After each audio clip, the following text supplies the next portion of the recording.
KTN Maharashtra न्यूजमध्ये आपले हार्दिक स्वागत। आपण पाहत आहात लोकप्रिय KTN महाराष्ट्र न्यूज। अमर रहे प्रदीप नाईक, अमर रहे।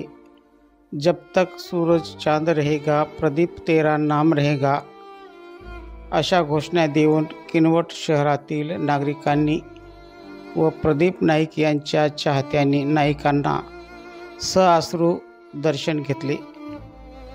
किनवट माहूर तालुक्याचे माजी आमदार प्रदीप नाईक यांचे शव हैदराबादहून किनवट येथे आणण्यात आले। त्यांचे अंतिम दर्शन घेण्यासाठी किनवट शहरातील व परिसरातील हजारो प्रदीप नाईक प्रेमी जनता किनवट शहरातील जिजामाता चौकात दुपारपासूनच उभी होती। त्यांचे शव ॲम्ब्युलन्समध्ये आणण्यात आले।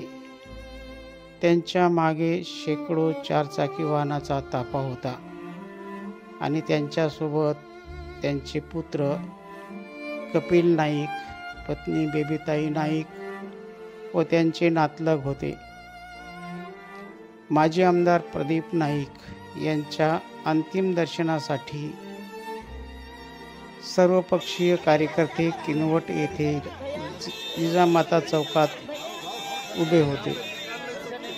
आमदार प्रदीप नाईक हे गेल्या 20 ते 25 वर्षापासून राजकारणात सक्रिय होते।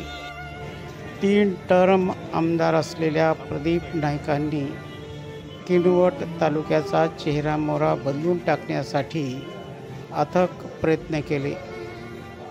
प्रदीप नाईक गेल्याने आम्ही सर्व कार्यकर्ते पोरके झालो आहोत, अशी भावना येथील कार्यकर्त्यांनी बोलून दाखविली। किनवटचा विकासात्मक आमदार म्हणून त्यांची महाराष्ट्रात ओळख होती। माननीय शरदचंद्र पवार यांचा पक्ष वेगळा झाला तरी ते पक्षाशी एकनिष्ठ राहिले व माननीय शरदचंद्र पवार यांना अखेरपर्यंत साथ दिली। त्यांचा अंतिम संस्कार उद्या त्यांच्या मूळ गावी म्हणजेच दहिली तांडा येथे होणार आहे।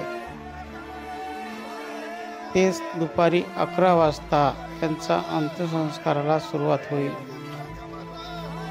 दर्शनासाठी आलेल्या प्रत्येकाचे डोळे पाणावलेले दिसून आले। अमर रहे प्रदीप नाईक, अमर रहे।